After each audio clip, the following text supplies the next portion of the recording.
तो MP board के class 10th के विद्यार्थियों, वार्षिक परीक्षा के लिए विषय समाज विज्ञान के एक पेपर हम सोल्व करेंगे जो आपका सेट ए के रूप में है। इस तरीके मैं आपको देखिए 6 पेपर दूंगी जो एफ तक रहेंगे। साथ में हम इस प्रश्न पत्र का सॉल्यूशन भी देखेंगे। इससे आप काफ़ी अच्छे नंबर कवर कर सकते हैं और काफ़ी इम्पोर्टेंट प्रश्न आपको इसमें देखने को मिलेगा। ये पेपर आपका हिंदी और इंग्लिश मीडियम दोनों के लिए रहेगा, यानी कि पेपर आपका हिंदी में भी रहेगा और इंग्लिश में भी रहेगा। तो आपका पेपर का जो फ्रंट पेज है वो कुछ इस तरह का रहेगा, जिसमें पूरी जानकारी दी जाएगी। आपको समय कितना दिया जाएगा पेपर में और पेपर आपका कितने नंबर का आएगा, और कुछ निर्देश यहाँ पर दिए जाएंगे। आप इनको पढ़ना चाहते हैं तो आप पढ़ सकते हैं। तो काफ़ी इम्पोर्टेंट प्रश्न पत्र ये हमारा रहेगा। तो चलिए वीडियो को हम शुरू करते हैं बिना किसी डाउट के और बढ़ते हैं प्रश्न की ओर। पूरा प्रश्न पत्र आपको अच्छे से मैं समझाने का प्रयास करूंगी। तो देखिए पहले प्रश्न में है सही विकल्प चुनिए। इसका आपका पहला क्वेश्चन है कि भारत में वन्य जीव सुरक्षा अधिनियम कब पारित हुआ।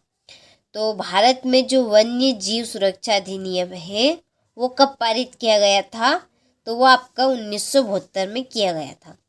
दूसरा है कि किस राज्य में बांस ड्रिप सिंचाई सामान्य है, तो ये इसका आंसर आपका रहेगा मेघालय। तीसरा है देश का सबसे पुराना कृत्रिम पतन कौन सा है, तो इसका आंसर है आपका चेन्नई। चौथा है 1804 की नागरिक संहिता को किस नाम से जाना जाता है, तो इसका आंसर है आपका नेपोलियन संहिता। पांचवा, भारत में साइमन कमीशन का बहिष्कार किया गया क्योंकि कमीशन में कोई भी भारतीय सदस्य नहीं था। छठा है ग्रामीण स्थानीय सरकार को कहा जाता है, क्या कहा जाता है, नगर कमेटी। ठीक है, चलिए स्क्रीनशॉट यदि नहीं लिया हो तो आप अब ले लीजिए स्क्रीनशॉट अच्छे से, और अच्छे से आपको कंप्लीट करना है। चलिए इसके बाद में ये आपके इंग्लिश मीडियम वालों के लिए है, तो आप भी स्क्रीनशॉट ले लीजिए यहाँ से। टिक मार्क मैंने आपके कर दिए यहाँ पे, तो कंप्लीट आपको कर लेना है। देखिए मैं आपको इस तरह के 6 पेपर दूंगी। देखिए कितने पेपर, 6। तो ये हम जो पेपर आपका देख रहे हैं ये आपका सेट ए है। देखिए इसके बाद में आपका सेट बी आएगा।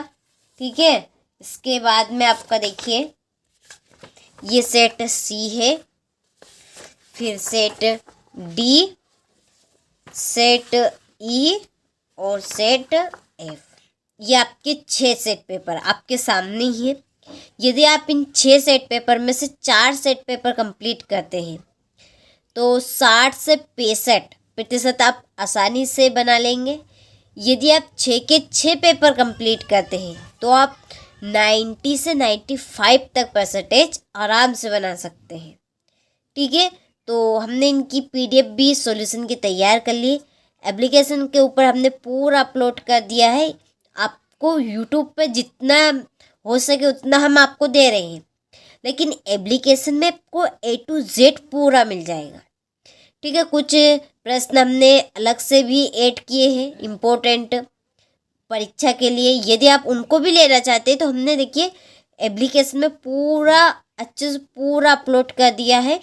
यदि लेना चाहते हैं तो हमने आपको डिस्क्रिप्शन में नंबर दे रखे हैं, आप उन नंबर पर कॉल कर सकते हैं और पूरी जानकारी आप ले सकते हैं कहाँ पर आपको एप्लीकेशन पे जाना है, कैसे आपको ये मॉडल पेपर मिलेंगे। ठीक है, तो कॉल कर लीजिएगा, आपको जानकारी मिल जाएगी। चलिए तो बढ़ते हैं आगे की प्रश्न की ओर। तो देखिए रिक्त स्थानों की पूर्ति कीजिए। पहला है कि विनिर्माण उद्योग सामान्यतः डेटाबेस की रीढ़ समझे जाते हैं, तो इसका आंसर है आर्थिक विकास की। दूसरा, देश की पहली रेलगाड़ी मुंबई और डेटाबेस के मध्य चलाई गई, ठाणे के। तीसरा है मार्च 1919 में बम्बई में एक डेटाबेस का गठन किया गया था, किसका, खिलाफत समिति का। चौथा, इंग्लैंड के कपड़ा व्यवसाय डेटाबेस से ऊन खरीदते थे, तो इसका आंसर स्टेपलर्स। पांचवा, अलोकतांत्रिक सरकारों में डेटाबेस नहीं होती है, पारदर्शिता। छठा है तमिलनाडु में ग्रामीण क्षेत्रों के 1.5% लोग राशन की दुकान का प्रयोग करते थे, तो 90% लोग। ठीक है, चलिए तो स्क्रीनशॉट है यहाँ से आप ले लीजिए, आपको कंप्लीट अच्छे से कर लेना है। इसके बाद में ये आपके इंग्लिश मीडियम वालों के लिए है, तो आप फिल कर लीजिएगा। देखिए हमारे पास इनका सॉल्यूशन नहीं है, तो कंप्लीट आपको करने हैं इनको। इसके बाद में सही जोड़ी लिखिए। पहली है प्रथम विश्व युद्ध, तो ये हुआ था आपका 1914 से 1918 तक।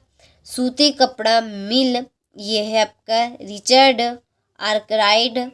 बेल्जियम की भाषा डच एवं फ्रेंच।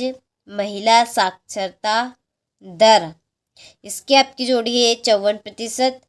और सरकार का बेहतर रूप कौन सा है? लोकतांत्रिक का। 2011 में भारत की साक्षरता दर 73%। ठीक है, चलिए तो स्क्रीनशॉट आप ले लीजिए। इसके बाद में ये आपके इंग्लिश मीडियम वालों के लिए मैंने यहाँ पर जोड़ी के नंबर डाल दिए। कंप्लीट आपको करना है इनको।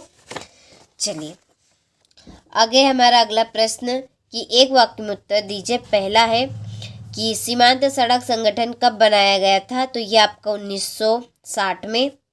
दूसरा, रोलेट अधिनियम कब लागू हुआ? तो ये आपका अप्रैल 1919 में। तीसरा है कार्यपालिका और विधायिका द्वारा बनाए कानूनों पर अंकुश कौन रखता है? तो इसका आंसर है न्यायपालिका। जीडीपी में सबसे अधिक योगदान किसका है? तो इसका आंसर है तृतीय क्षेत्र का। पांचवा, बैंक जमा राशि के एक बड़े भाग को किसके लिए इस्तेमाल करते हैं? तो इसका आंसर है ऋण देने में। और छठा, भारत में लघु उद्योग में कितने श्रमिक नियोजित है? तो इसका आंसर आपका 2 करोड़। ठीक है, चलिए तो कंप्लीट हो चुके हमारे एक वाक्य में उत्तर। स्क्रीनशॉट आप ले लीजिए अच्छे से। इसके बाद में ये आपके इंग्लिश मीडियम वालों के लिए है, कंप्लीट आपको कर लेना है।